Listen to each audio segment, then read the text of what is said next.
Fala, meus camaradas, minhas camaradas, meus caros teólogos e teólogas de esquina. Tudo bem com vocês, companheiros? Estamos aqui mais uma vez em mais um episódio pra gente conversar um pouquinho. Esse tempo que você sabe que é gostoso, que é legal.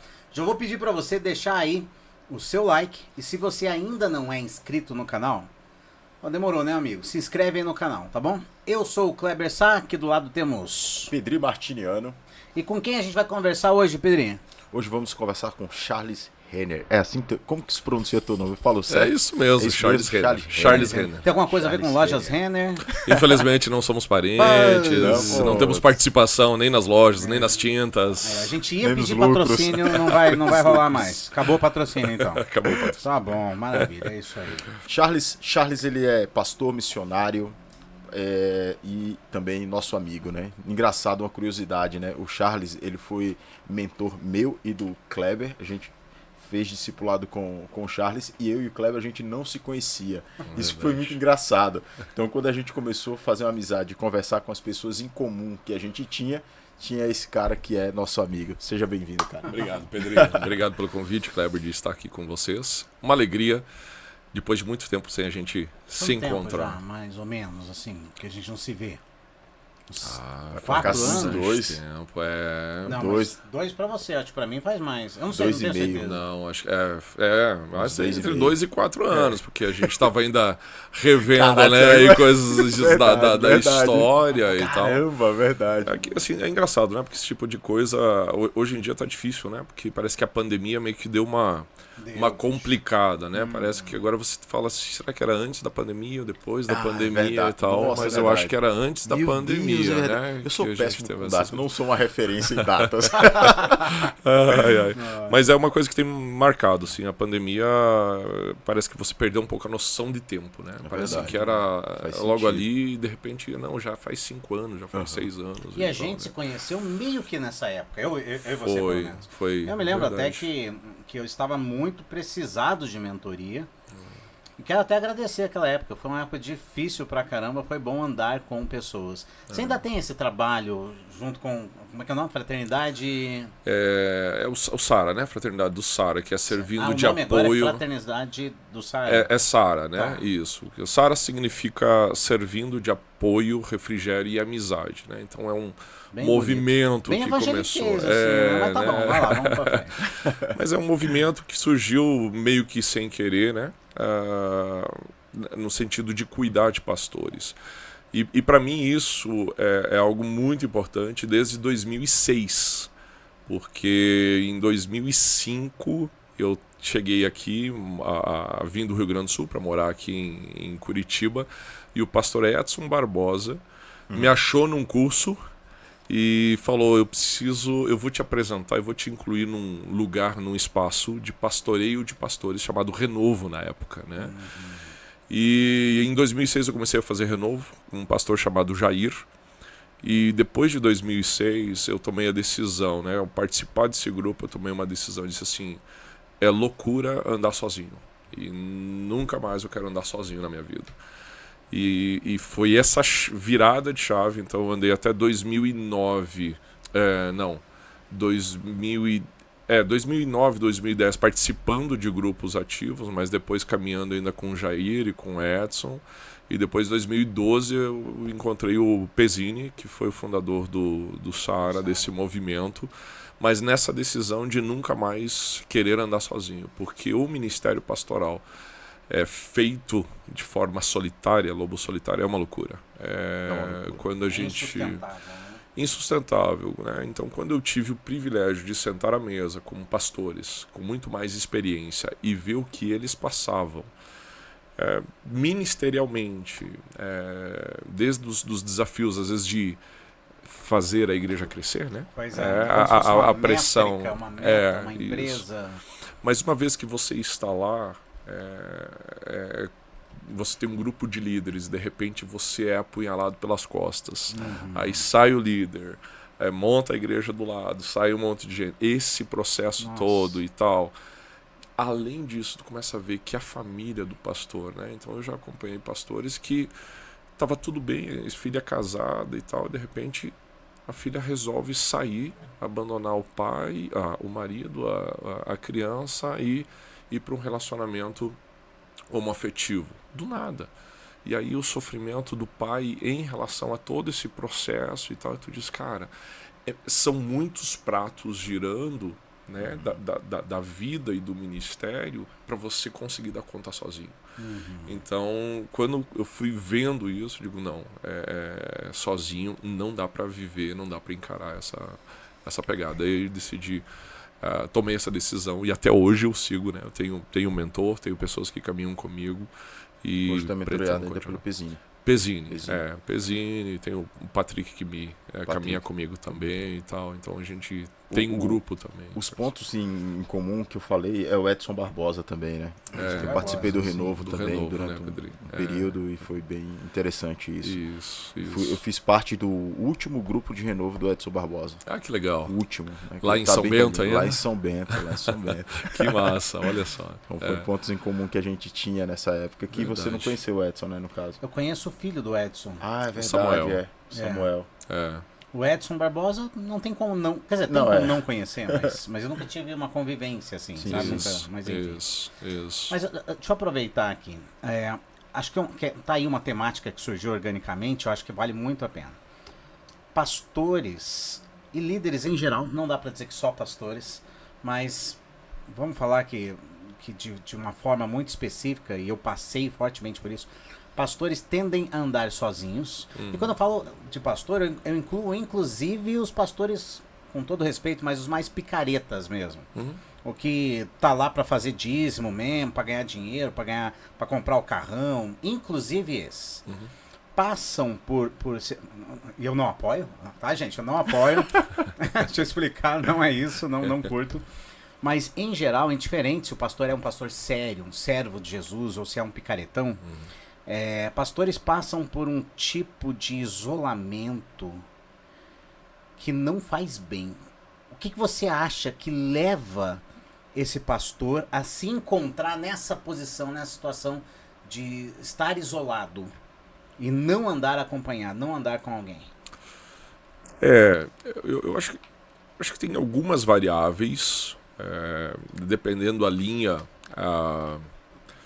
que você, vamos dizer, se desenvolve como pastor. Por exemplo, no seminário que eu fiz, que é dentro de uma linha reformada, de uma igreja mais tradicional, era dito pelos professores do seminário que a vida de pastor é uma vida solitária. É quase que já... Fazia parte da pedagogia ou da construção, da formação do pastor, dele ser sozinho. Por quê? Porque ele não podia confiar em ninguém. Caramba. Então, o pior é que contém verdade. Não apoio, mas contém verdade. Não, sim, concordo. Né? Isso. Desculpa, não quis te interromper. Mas... Não, mas é isso. E eu acho que, de alguma forma, a linha, por exemplo, mais pentecostal, que antigamente, agora já trabalha mais com seminários e coisa, mas a vivência do pastor revelava um pouco essa questão de ser uma vida solitária, né?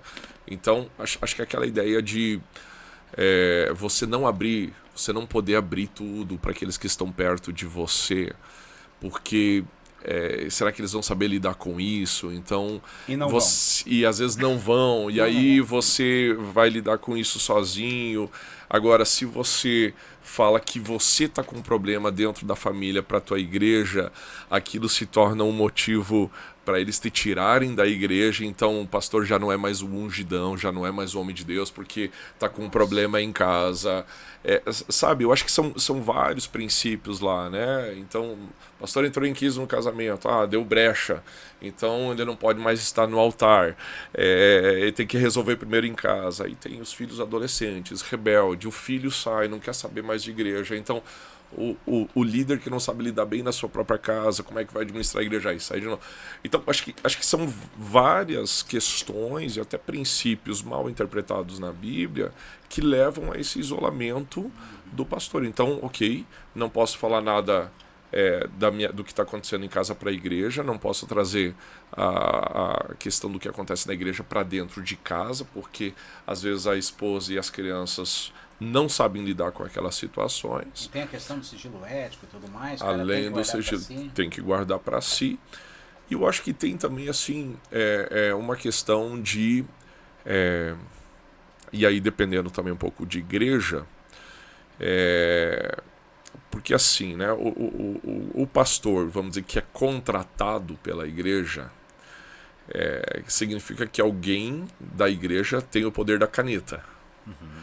Do Pix. Do Pix, né? Ou seja, se eu abrir que eu não tô legal para esse cara, que era meu amigo, mas agora também é meu patrão,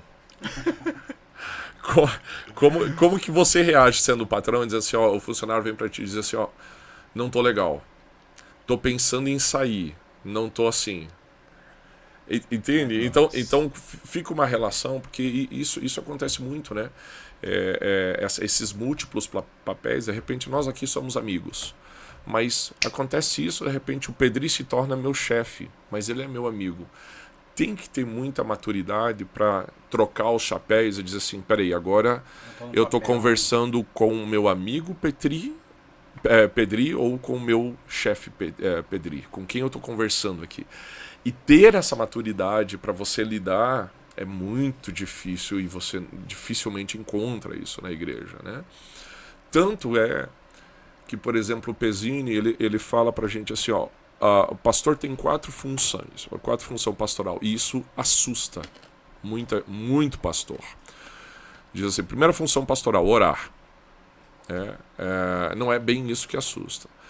A segunda função pastoral é ensinar. Terceira função pastoral é equipar. E a quarta função pastoral é delegar. Então faz parte da função pastoral delegar. E a gente vê ao contrário, né? Você vê o pastor centralizar. Então essa parte do delegar assusta muito, porque ela parece que contracultural. Mas você diz, deveria ser a essência da função pastoral, né? Quando a gente vai lá para Efésios 4, fica muito evidente que é papel ali dos 5 ministérios fazer a formação dos santos para que depois os santos façam o dever, o trabalho em si, né? Então, e acho que falta, não sei se é conhecimento, né? Disso, que sim, o pastor, de alguma forma, ele está ali, está sendo pago para formar pessoas, para que elas cumpram um ministério. Esse é o papel do pastor. Isso é muito interessante, porque a nossa proposta de podcast também é trazer essa conscientização e principalmente atingir um público que está fora da igreja ou que está machucado pela igreja. Certo. E muitas vezes a gente bate na função pastoral que traz essa carga em cima do membro, né? Que traz esse peso em cima do cidadão, que acaba fazendo com que ele saia. E é muito interessante a gente trazer você, como um pastor de pastores, que traz uma perspectiva de que também o pastor ele é machucado pela denominação. Sim. E o número de pastores que está decepcionado, que está machucado com a família e não tem com quem abrir, porque quando você é membro de uma igreja e você é machucado pelo pastor, pela igreja, ok, existe um peso, existe uma situação. Quando o pastor ele é machucado pela igreja e seus iguais, ele não tem mais para onde quem recorrer. Sim. Você recebe pastores nessa situação, você deve ter milhares de histórias, né? E o Cleber é um desses. Eu tava em burnout quando eu fui. Sim, era burnout. Tava no meio do negócio. Só abrindo, né? O Charles foi o pastor que chegou pra mim e disse assim, Pedri, você tem que parar. Ninguém nunca tinha me falado isso. Todo mundo falava, você tem que continuar. Você tem que continuar. E eu lembro quando paçoca. ele foi a pessoa que disse assim, Pedri, você precisa parar. E fez essa transição comigo, né? De eu ter que deixar, até eu ganhar consciência disso e tudo mais, que claro que quando você escuta isso não faz sentido nenhum. Isso. Como que é isso no cotidiano do Sara, assim? Você teve essa experiência? Eu acho que a gente vive os conflitos, né, Pedro, dentro do ministério pastoral. E é muito difícil a gente falar do ministério pastoral sem não falar da igreja. Com certeza. Né? Então, uma coisa. Então, assim, eu vou dar só um passo atrás. Tem um livro muito interessante que é chamado A Videira e a Treliça. Lembro. E ele é um livro interessante porque ele fala da força que a treliça tem. Assim, a minha leitura um pouco daquele livro. Por quê? Porque ele diz lá que quando a treliça é muito grande, ela tem a capacidade de mudar a missão da igreja. E isso é muito perigoso. Ou seja, qual é a missão da igreja? Né? A gente está falando ali de sinalizar o reino, de manifestar o reino e tudo mais. Só que tem uma treliça. A treliça, eu não falo aqui contra a institucionalização. Porque, cara, duas pessoas juntas vão formar uma instituição, um CNPJ e tal. Acho que o grande desafio é ter uma treliça de acordo com a sua videira. Não maior e nem menor. Então você tem que, né, trazendo meio que junto aqui uma treliça que dê uma base para que a igreja continue, mas ela não pode ser tão pesada. E o que a gente vê muito são treliças pesadas. E a treliça custa. Então, assim, tá lá, a comunidade se encontra na igreja, não tem aluguel para pagar, não tem o que, não tem som, é só um violãozinho e não sei o que. É uma treliça barata. Cara, vamos alugar um espaço, ok? Já botou uma pressão financeira, porque agora nós temos que pagar um espaço. Aí, acho que tem que ter um pastor entre nós. Aí uma pessoa... E pastor eu vou chamar assim, uma pessoa em tempo integral. Tá? Porque, pessoa que se dedique naquela função. Isso, porque assim, a demanda cresceu, as formações, então precisa de uma pessoa em tempo integral. É mais uma pressão que tu coloca aqui. E aí você vai colocando essas treliças. Essa treliça, beleza. Se a videira tem condições de bancar isso de forma suave e tranquilo, dá certo. Mas o que a gente vê? Que normalmente não tem. Então, isso aqui, a treliça começa a pressionar a videira. Então, por exemplo, a gente faz um evento, certo? Aí você diz assim, vou brincar um pouco aqui, o que antigamente acontecia. Eu só te dou cesta básica se você virar membro da igreja. Já vi porque isso. eu não quero mais só sinalizar o reino. Eu preciso agora ter membro que bota a mão no bolso, tira para poder pagar a treliça, porque no final do mês eu tenho que pagar aluguel. Entende? Disso aqui vem o salário do pastor.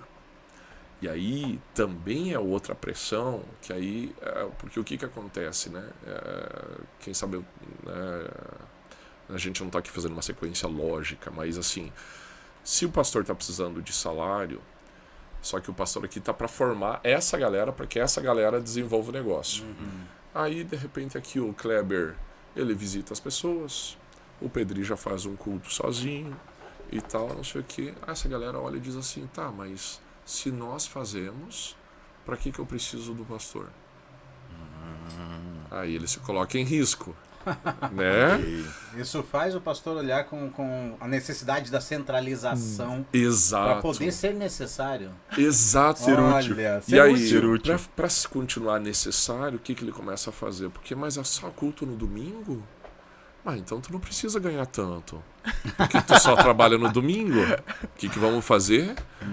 Aumenta a quantidade de culto. Aí faz culto terça, quinta, sexta, sábado, domingo, ótimo, mais programa disso e não sei o que, porque eu tenho que mostrar trabalho.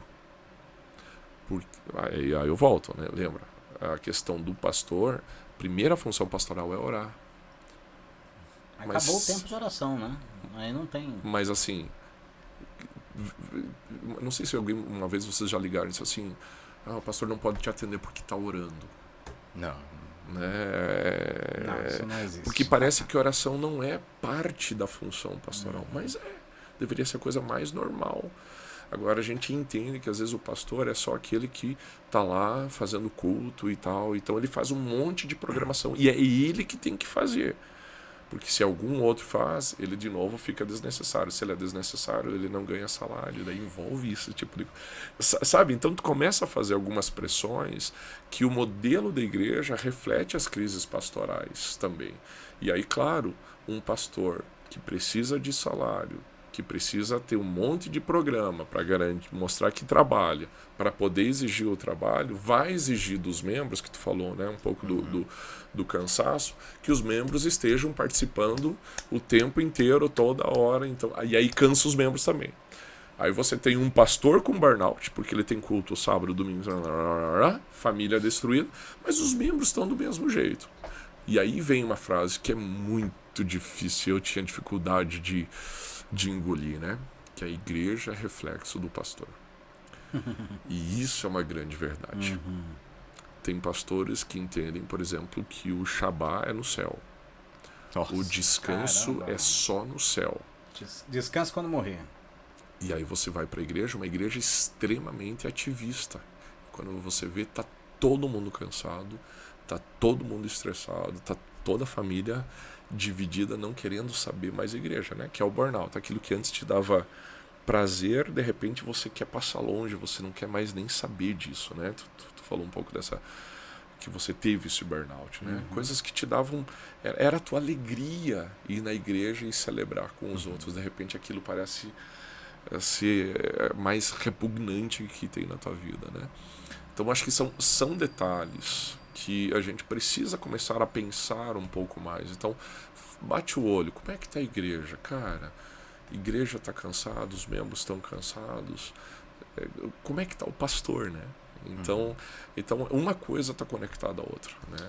Deixa eu contar aqui um sonho, uma vontade que eu tenho.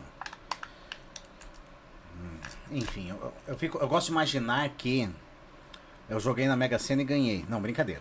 Mas isso também, mas não era isso que eu ia falar, não. É que veio na cabeça, assim. Mas eu gosto de imaginar que um dia eu poderia ter o meu sustento vindo de outras funções e eu não ter que me preocupar com essa questão e poder pastorear a partir daquilo que eu realmente acredito e não a partir daquilo que o dono da caneta manda, direciona, pressiona ou qualquer coisa do gênero. Eu acho que eu estou numa igreja local hoje muito saudável nesse sentido, sabe? Inclusive, estava aqui o pastor da minha igreja aí, sentadinho onde você está aí. Que legal. E a gente pôde conversar e tudo mais. Episódio muito bom, viu, gente? Vou deixar o link na descrição aqui do vídeo. Verdade. Eu vou falar isso e vou esquecer. Joe, coloca aí pra gente. O Joe é o nosso editor. E aí, poder exercer um pastorado despreocupado com as questões financeiras, porque eu acho que a gente, queira ou não queira... Quantos filhos você tem, Charles? 2. Pois é, eu tenho 2 meninas. E tem escola particular, tem uniforme, janeirão tem uniforme, tem rematrícula, tudo é o triplo do valor e tal. E aí você fica numa pressão inevitável. Você tem que... Quem mandou colocar fim no mundo agora assume o BO. Isso. Então eu fico pensando, cara, não é difícil um pastor, e eu com uma certa vergonha admito isso, mas eu vou usar um termo forte aqui, pessoal, me perdoe, mas eu vou usar o termo, mas eu já me prostituí por conta dessa pegada da necessidade de ter filho para criar. Então eu já pastoreei negando valores que para mim são fundamentais, são do reino, porque eu tinha que pôr a gasolina no carro para levar as meninas, pra pagar o boleto, para não sei o que, pra conta de água, luz, telefone, comida e tal. E essas coisas são essenciais. Aí, junto com esse meu comentário, né, que eu sonho um dia, falando, não, eu tô bem estavelmente, a igreja não... Se quiser dar um honorário, beleza, tal. Quem sabe até não direciono para o próprio ministério, ou uso, sei lá. Mas estar num lugar sem essa preocupação financeira é um alívio. Sim. E aí vem a minha pergunta também. O que você acha de pastores que conseguem vivenciar uma realidade financeira de independência, se isso não seria um caminho mais... Eu não vou dizer mais saudável, porque eu não quero limitar aqui um perfil, né? Mas se isso não seria um caminho saudável, salutar, até para que o pastor se veja assim, eu tô aqui porque eu amo.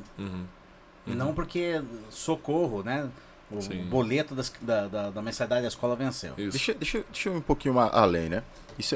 entra muito na questão da bivocação, né? O pastor bivocacionado. O Edson batia muito nisso no Renovo, né? Isso, estava lembrando dele agora. É muito interessante se o pastor pudesse trabalhar. E eu concordo até certo ponto, claro que eu tenho minhas ressalvas em algumas questões, na questão também de que a formação do pastor também se dá na vida profissional dele, né? Seria interessante que antes do pastor ir para o seminário, que a igreja, às vezes, eu vou usar esse termo, cai nesse erro de enviar o jovem muito cedo para o seminário. Sim. E ele fica 4 anos ali e ele sai com 20 e poucos anos para assumir uma igreja. Sim. E ele não sabe que é pegar um busão lotado, ele não sabe que é pegar um chefe que vai encher o saco dele. Tá? Ele não tem essa vivência, né? Isso. E eu costumo dizer que para a psicologia também seria interessante, né? O cara ser psicólogo... Pegar um busão lotado é bom também. Pegar um busão lotado é interessante do que ele tá lá assim naquela posição ali. É interessante ele ter um pouquinho de vivência de aconselhar alguém, né? Isso. Orientar alguém, né? Isso. Sair um pouco da teoria acadêmica e cair na vida real, para você poder contextualizar. Então, os pastores bivocacionados, eles tendem a diminuir um pouco a sua presença na vida da igreja. Concorda? E os pastores de tempo integral têm uma tendência de ser mais presente, porque ele tem mais tempo. Sim. Teoricamente tem mais tempo, né? Sim. Como que é isso? Eu só queria complementar a pergunta do Kleber, né? Existe um caminho do meio para que a gente possa construir comunidades cristãs, grupos de pessoas que possam vivenciar o evangelho de fato, sem toda essa treliça muito pesada?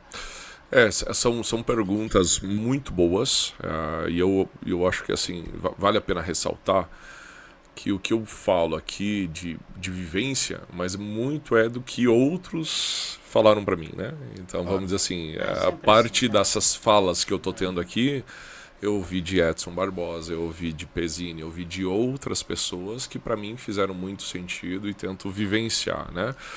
Eu falei que estava lembrando do Edson, porque o Edson falava que ele gostaria que todo pastor tivesse pelo menos meio expediente trabalhando fora. Não necessariamente pela questão financeira, mas para não ficar alienado, né? Ou seja, para não querer inventar vigília domingo de noite das 10 às 6 da manhã, porque às 7 você tem que estar no trabalho, mas o pastor vai para casa e dorme, né? Então ele ter ciência do que é chegar um dia num culto depois de ter tomado um esporro do chefe, ou num ambiente onde todo mundo mente e você está ali sendo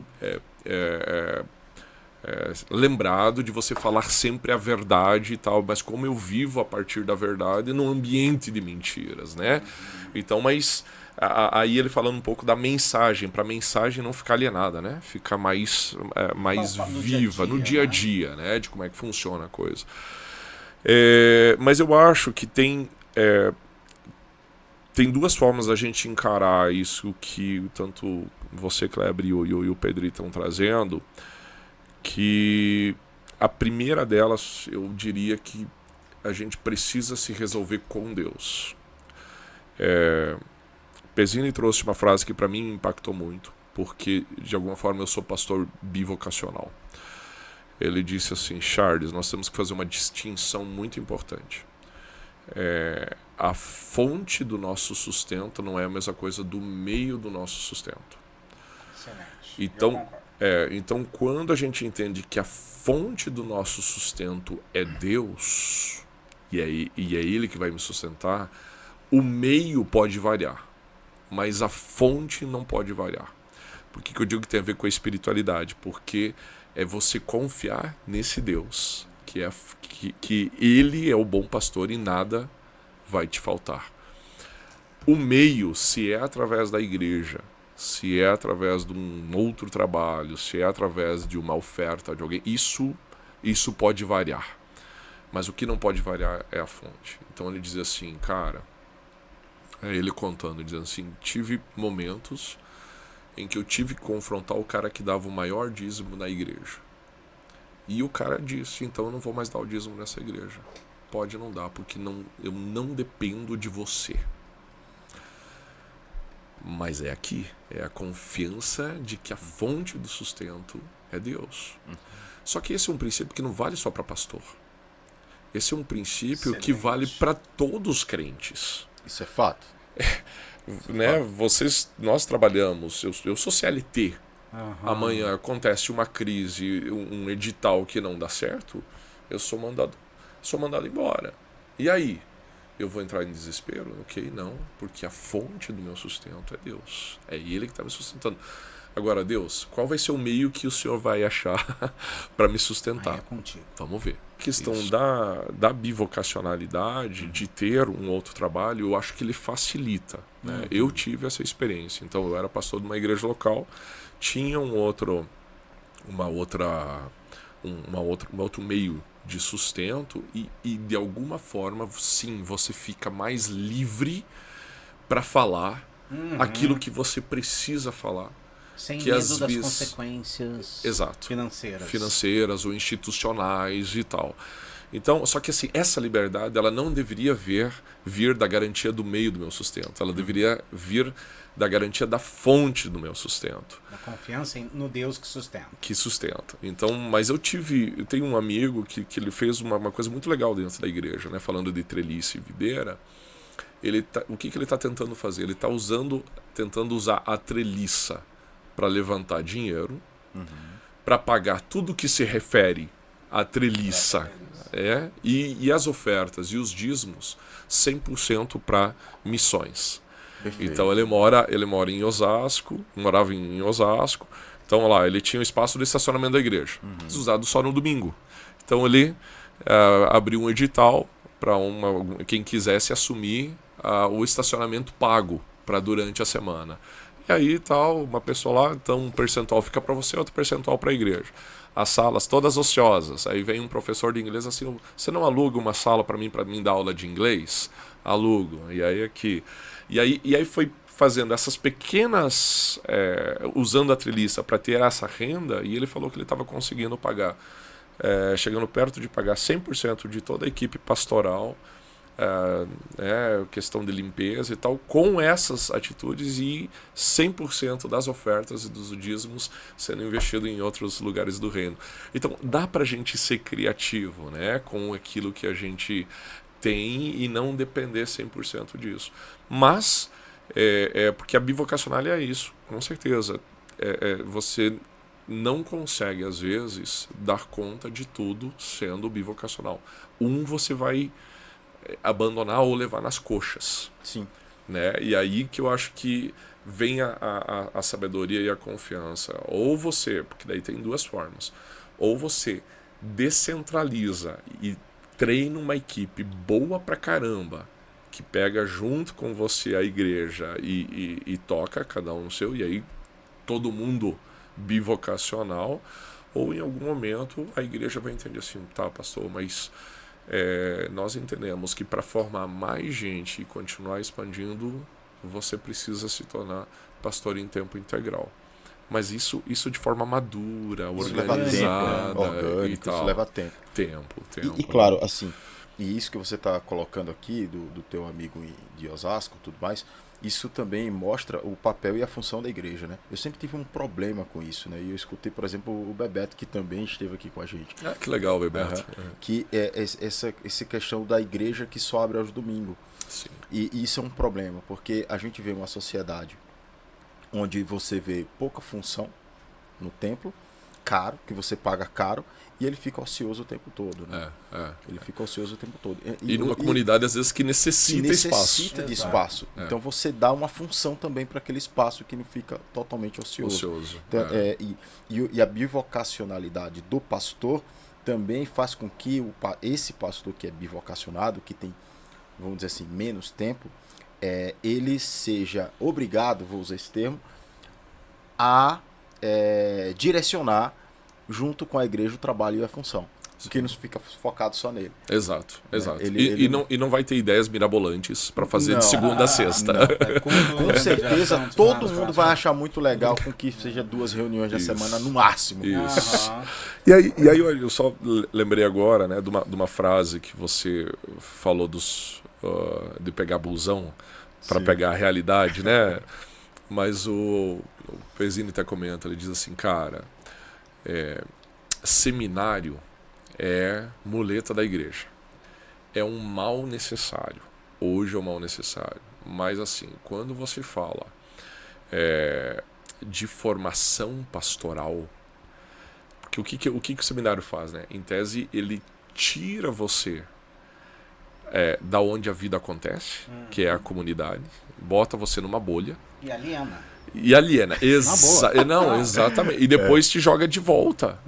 E pode perguntar para qualquer recém-formado.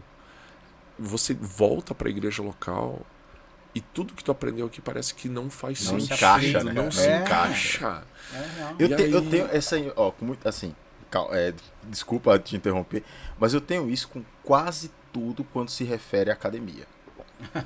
Né? Na minha formação, venho da área da saúde, né? Pouca coisa eu aproveitei na prática dentro de um hospital.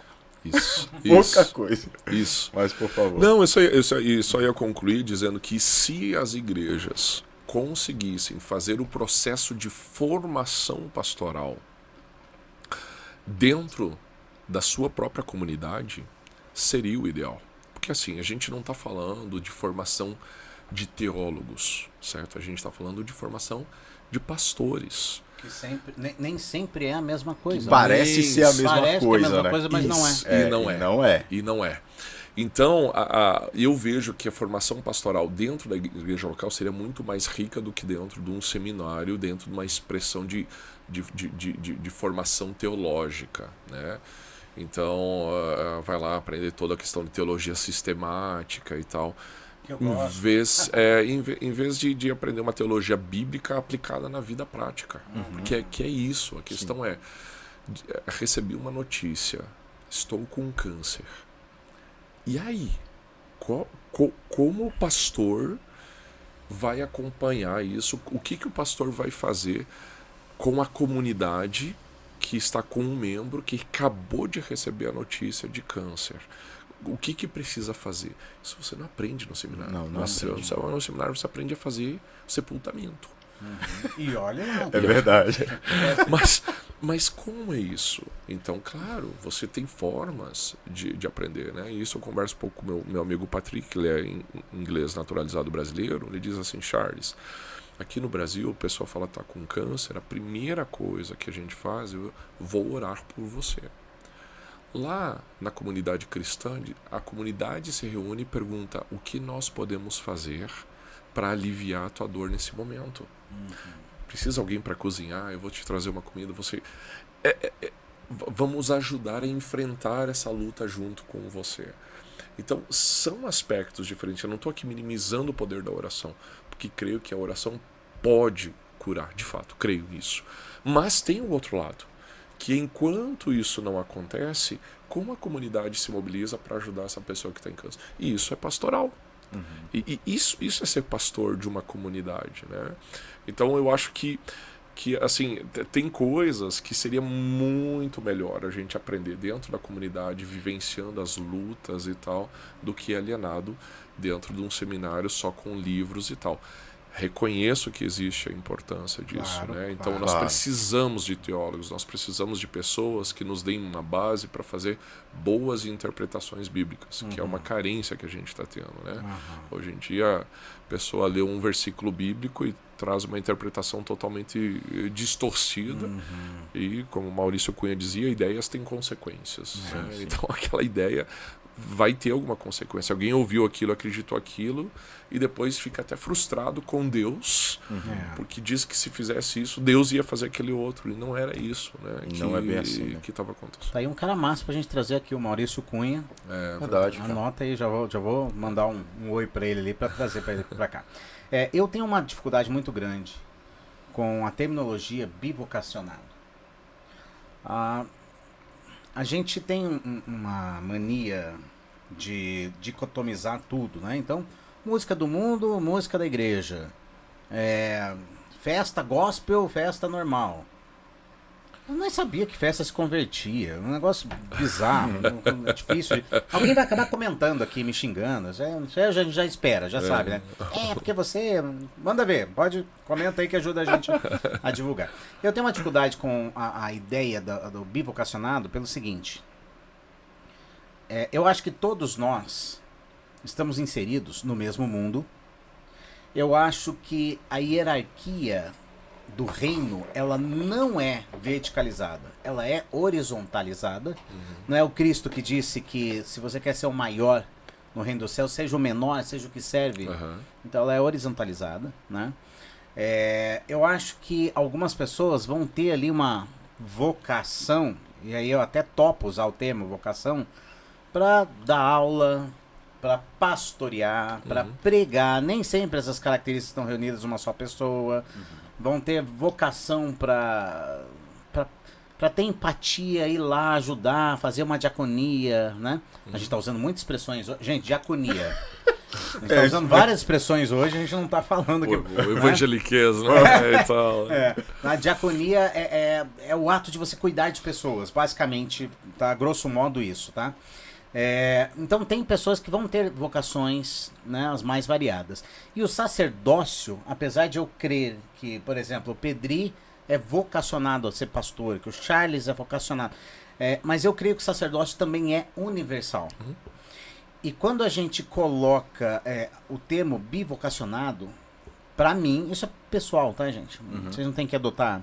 Mas pra mim dá um sentimento de que assim, o Kleber tem a vocação pastoral, mas ele também tem a vocação para ser empresário, tá? Quando na verdade isso não nasceu ontem, isso nem tinha termo. O pastor de uma Assembleia de Deus é o pedreiro da casa do vizinho. E ele nem pensa nesses termos. Ele fala, Deus me chamou para pastorear, que eu tô pastoreando. Porque é orgânico, é isso. Eu acho que alguns títulos podem acabar tirando um pouco dessa horizontalidade, sabe? Então eu não curto a ideia do bivocacionado, mas eu curto a ideia de exercer essa bivocação por falta de nome, por falta de nomenclatura, ponto, né?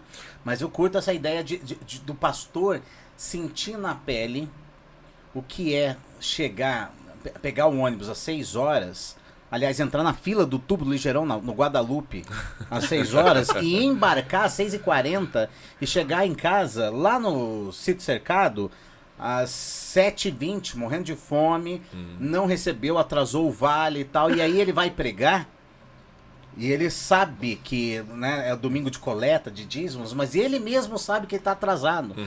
Começa a mudar o pensamento sobre o dízimo, oferta, começa a ter mais empatia com o chão da igreja, que não é nas 4 paredes. Tem mais empatia até mesmo de como você lida com os membros e como os membros lidam com você. Uma comunidade onde o pastor... e aí, claro, a gente tá falando de comunidades mais periféricas, né? Igrejas que estão mais centralizadas nos grandes centros urbanos, independente disso, não pega busão lotado. Então, vamos lá, né? Todo mundo vai de carro. A igreja que eu vou, todo mundo vai de carro. Não sei quem é que ali vai pegar ônibus ali, não sabe o que é isso não. Mas assim, dentro desse contexto, talvez a gente tenha um arcabouço teológico um pouco menor. Olha só, um pouco menor, minha opinião. Um pouco menor. Mas a gente tem uma fraternidade real, mais empática. De você tirar do teu e dizer assim, cara, eu tô vendo tão um pouco, o que tá rolando? Ai, cara, aí abre o jogo ali e diz assim, cara, não vamos deixar isso acontecer. Junta lá 3, 4 irmãos, monta uma cesta, dá uma oferta e resolve a situação ali. Sem querer tirar foto e colocar no Instagram. Né? Não para porque se torna mais real, Eu tenho essa pra inspirar impressão. os outros, né? Pra inspirar, uma ótima desculpa pra pôr no inspirar os outros. Aprenderam? Pegaram a desculpa? Aí, ó. Mas eu acho que é muito interessante esse bate-papo, porque acho que um ponto que você trouxe, Kleber, e eu acho que eu quero comentar um ponto desses e o segundo ponto do Pedrinho. O ponto é que a questão da vocação pastoral não é um cargo, é uma função. Uma função. Dentre várias funções que existem no reino de Deus, a pastoral é uma função. Né? Então, acho que essa ideia, por exemplo, né, a vocação para mim, a origem da palavra significa voz de Deus. Então, o que Deus quer que você faça no reino dele. Então, a vocação pastoral ela é muito particular, porque o que você está tentando... o que caracteriza essa função pastoral? É uma função que se dá mais dentro da igreja, porque você está ajudando a todos que chegam ali a descobrirem a sua vocação, a sua voz de Deus, para que eles saiam e façam e cumpram sua vocação na sinalização do reino. Então, por exemplo, a gente faz lá os testes dos dons. O que o pastor vai ajudar? O Kleber vai chegar e ele gosta de servir a comunidade e tal, e não sei o que. Não, vem para a diaconia. Começa a servir. Mas ele é um adolescente. Aí ele, cara, gosto muito, muito, muito de ajudar os outros. Quem sabe essa vocação ela começa a ser desenvolvida dentro da igreja. Daqui a pouco o Kleber fez serviço social, que ele descobriu dentro da igreja que ele gosta de desenvolver essa vocação, e aí ele vai cumprir a sua vocação de ajudar os outros fora da igreja. Ele vai manifestar o reino de Deus, de servir os outros lá. Essa é a função pastoral. Ele ajuda nessa jornada de descoberta. Ou no CRAS, isso. Né? Mas ele vai ajudar assim. De repente alguém gosta de... ajuda a fazer curativos e tal, e ela começa a ajudar na igreja quando alguém se machuca. Aí o pastor diz, tal, de repente vem para a enfermagem, vem para uma medicina, ajuda no processo de formação da sua vocação, porque Deus está te chamando para ser médico, para você sinalizar o reino lá fora, para quem precisa de médico. Então, entende que a função pastoral é formar as outras vocações, ajudar os crentes a descobrirem suas vocações para sinalizar o reino fora. Dentro da sociedade. Não dentro da igreja. Isso. Dentro da sociedade. É fundamental falar aqui. Isso. Forma dentro, começa dentro a formação o objetivo de com princípios e valores, mas forma para fora. Exato. Forma para fora. Eu quero pegar um gancho na tua fala, que teve o nosso primeiro episódio, que foi eu e o Kleber, a gente falou sobre que a igreja, principalmente nós que temos uma teologia mais histórica, ela não foi muito bem dentro desse contexto de falhou agora a memória. Dentro desse lance da televisão, da mídia e tal, a gente não teve tanto essa função, papel. Sim. Mas por conta que a gente tinha essa ideia primária. A igreja hoje ficou concentrada em ficar mandando gente para o seminário, onde a igreja deveria se preocupar em enviar para medicina, para ser um empresário, para ser um servidor público, para poder ocupar funções dentro da sociedade. E, consequentemente, essa pessoa retorna à igreja.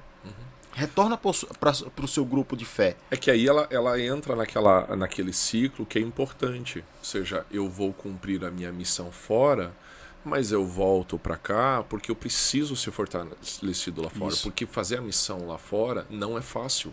Então eu venho para minha comunidade para ser fortalecido na fé, no ânimo, na esperança, lembrar que sim, Jesus um dia vai voltar, de ter essa esperança, ok, eu estou olhando para cima, mas eu estou fazendo diferença aqui na terra. Então eu preciso da comunidade para que eu continue vivenciando a missão lá fora. Acho que o Edson fala muito sobre isso, né? Isso eu acho que é interessante.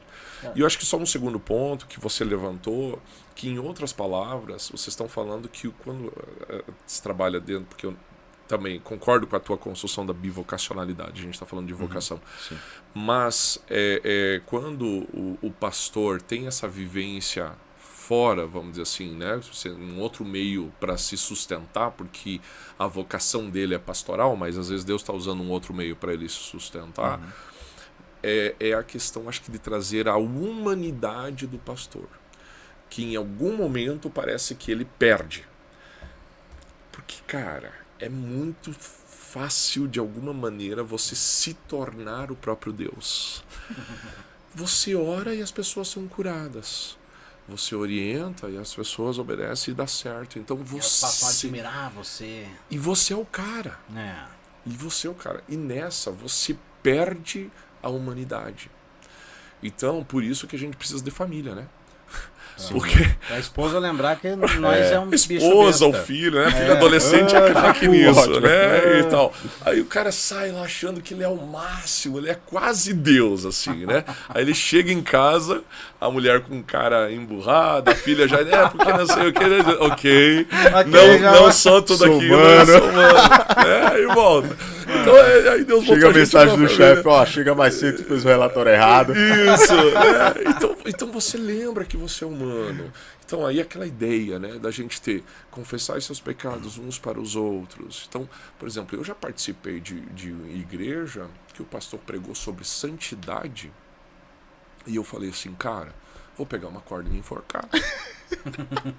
Porque eu nunca vou chegar no nível que ele está falando. Porque assim, não sei se você já percebeu, mas pastor... Mas não se preocupe que ele que pregou também não está. Então, Na maioria das... mas- Na maioria não, Na né? maioria, Na meu maioria amigo, não. 212%. Mas da forma que foi dita, dá a impressão de que você nunca vai chegar. Sim. Porque pastor, ele só fala de pecado depois que ele já venceu, já superou e para ele foi fácil. Então você também tem. Ele não fala de todo o processo que ele teve, das dificuldades que ele teve para vencer um vício, para vencer uma... Cara, tô desanimado. O que você fez para vencer o desânimo? Isso. Eu também não tive vontade de orar essa semana. E aí o que você fez? Por quê? Porque olha o peso da pregação da santidade. Dependendo da linha que você leva da santidade, que você não pode ter isso, puxa vida, não pode nem olhar. Olhei para uma mulher com segunda intenção. Cara, Arranca o teu olho. Vai E para aí- É o melhor inferno. entrar no céu cego. Não vai pro inferno, é E só aí- entrar com a olho. Então, e aí? Mas assim, qual é a conclusão da pregação de santidade? Sem santidade, ninguém verá Deus. Acho que é uma Então- hermenêutica bem errada esse Isso, mas entende que você tá ouvindo ali um negócio e ainda vem com a conclusão dizendo, cara, se você não viver esse tipo de santidade, você não vai ver Deus. Então você escuta aquilo que está no banco, tu diz, cara, eu acho que esse lugar não é para mim. É verdade. Porque a gente precisa entender que santidade não é aquele moralismo colocado aqui em cima de fazer tudo certo, mas é se tornar parecido com Jesus. É um processo, né? Então, sabe, tem algumas coisas que a gente precisa lembrar, e quando o pastor traz de forma mais humana, dizendo assim, gente, essa semana eu desanimei, eu caminhei com isso, mas eu quero compartilhar com vocês as dores disso aqui, de como foi difícil. Mas no final, sabe, os Salmos nos lembram um pouco disso, né? Você vê lá um Davi chateado com a vida, meio que em depressão, ou solicitando a morte dos seus inimigos e não sei o quê. Mas no final vem aquela palavra de esperança, eu sei que o Senhor está comigo e tal, e não sei o que e tal, né? Então acho que a gente precisa lembrar disso, e o pastor precisa lembrar que ele é humano. Né? A gente precisa de pastores humanos, a gente precisa de uns Jesus encarnados. Né? Mas eu acho que uma Charles, a gente quer agradecer muito a sua presença. Infelizmente, essa criatura aqui tem compromisso. Isso, não, mas eu É também. por causa tenho- dele, tá, gente? O Pedro é ele o culpado. Mas enfim, putz, show, né? Cara, perfeito. Queria te Show. agradecer a tua presença. Já está convidado para uma segunda parte. Eu acho que temos muito o que abranger dentro desse tema. Legal. Né? E também queria ouvir mais sobre a tua parte CLT. Legal. Que é certeza. muito legal, viu? Que é- gente? não, O trabalho incrível, que o incrível. Charles O trabalho- faz é incrível, é Isso. inacreditável. E que não deixa de ser um serviço, né? Que Eu acho que é a parte ministério, diaconal, que né? É a sinalização do reino isso, através lá perfeito. de ajudar as crianças, adolescentes, as mães. Gente, é isso. Agradeço aí a presença de todos vocês. Curte, dá like, compartilha e não deixa de comentar, tá bom? Valeu, gente. Até a próxima. Fui. Tamo junto. Tchau, tchau.